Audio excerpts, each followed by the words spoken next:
Johnson. Did I get that right, Jalisha? Did I pronounce your name correctly? Yep. Okay.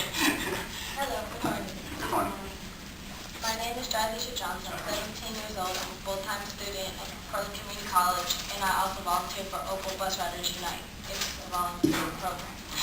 Most importantly, I'm a frequent passenger of TriMet.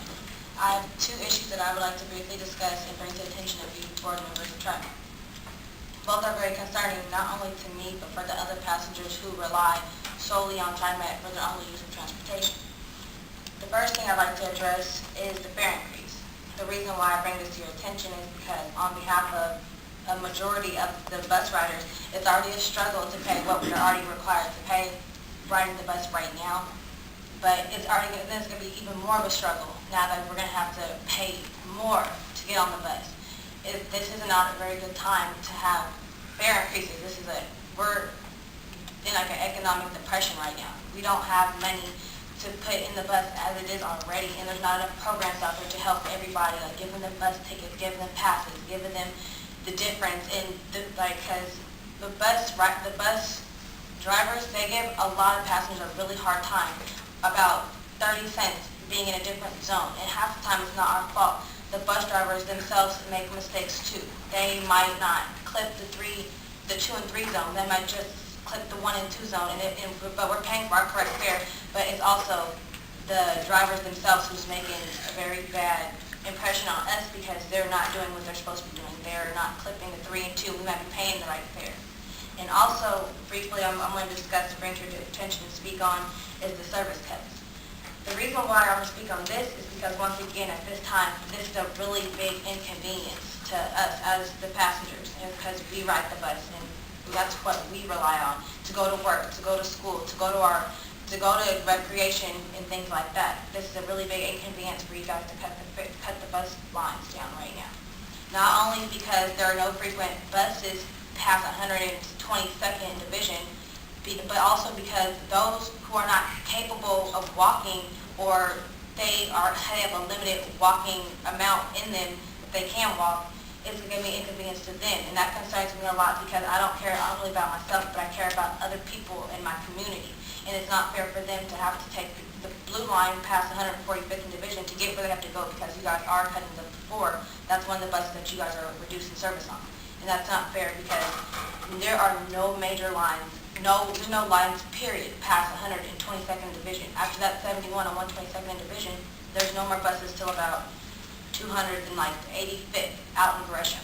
Because that blue line is the only bus that anyone can think of that goes anywhere near where they might need to go. And so if you live on Market, or if you live on Mill or Harrison, it's an inconvenience to you because now they can't get there conveniently. Because the 4 drops, because Division is the closest street. Because the 20 isn't as frequent as it should be. And so and people may not have access to the 20. Maybe they're coming from a direction that doesn't comply with that 20, it doesn't match up.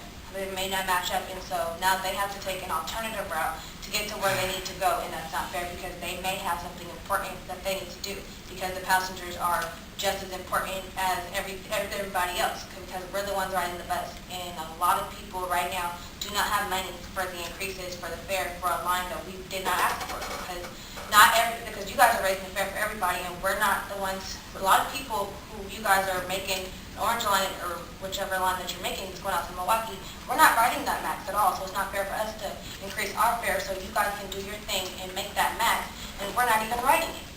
And I think it's an inconvenience because we don't have many programs out here, because you have to fit a certain eligibility to get the tickets and things like that, and that's not fair because maybe some people just aren't people, and some people are deaf, or some people cannot speak, or some people cannot walk, or some people do not have arms, or some people just, their mind can't capacitate having a full conversation with another person to ask them what they need.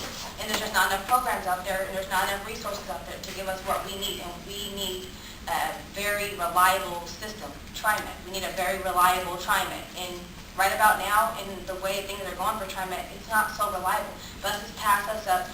We have money to make a new light rail, but we don't even have shelters at every bus stop. We don't have stop ID code we'll have a dirty bus stop that smells like urine or something like that. And instead of making new light rails and things, I think we should fix what we already have before we start a new project. We should finish the project you guys already started.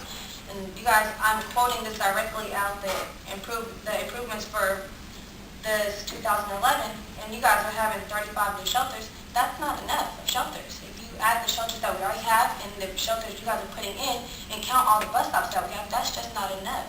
And you guys are taking our benches out. Their stop ID numbers are getting knocked off, and they're not getting put up as quickly as it should be getting put up. And I think that's a very big problem. Or we'll have a bus stop really close to the street. That makes it dangerous for people who have their children, taking them somewhere, and it's so close to the street. And the parents may have 6 and 7 children, and it's just difficult to keep their eye on their children at every moment. And so you guys have really close bus stops, or you guys bus stops are like on 82nd. Them bus stops are very far apart. So if you're stuck in the middle and you see a bus coming and know that the next bus isn't for 15, 20 minutes, you're going to try to run. And the bus drivers just pass you, and they know you're flagging them down, but they still pass. And it's like, why would we have bus lines are far apart, we have dirty shelters, we have no stop ID number, we won't have an accurate time when the bus is coming, and I think that is very inconvenient, speaking for the Portland bus riders. Thanks for your Any questions? Thank you. A lot of testimony in a very short time. Very good. And with respect to stop IDs in particular, I know we have a program to make certain that there is, and as many stops as possible have that. Is there somebody who can speak to that particular issue? Well, I'll ask Carolyn. There is a program underway, and we are, again, this is sort of associated with our Blue Pole program, and beginning to add sort of a better presence around the bus stops, as well as some of the improvements. Obviously, we'd love this to be done a snap of the fingers, but there's a lot of logistics with all of this, a lot of time to install.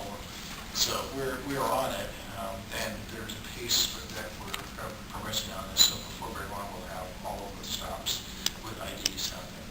And stuff I'd like to bring attention to while you guys are doing that. I've been here for about a year, and I'm constantly on 122nd Division where my family lives also, and there isn't been a stop ID number there or an agenda or anything since I moved here. Sure. It's been moving, the program considers route by route, and so it is moving around the region route by route, and so I understand that there may be some gaps in that we'd like to correct as quickly as we can.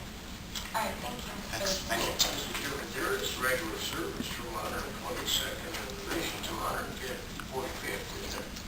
There's Did I hear you say there wasn't Yes, you heard good that. service between 122nd and 145th? I thought there was no reliable buses going down. There's the mainstream bus, the 4, and then there's the 71 that goes straight down 122nd. After 122nd, going downwards to go in between Division and Burnside, there are no buses until you get to about Gresham. There are no buses past that. We get I'm trying to picture it. there is certainly a point that there is a lack of north-south bus service in the outer East Multnomah County and Gresham area. That's an area that we'd love to see some improvement over time. But again, it's an area that's going to take both the coordination of land use, transportation, to sort of build a successful pattern of ridership in the future.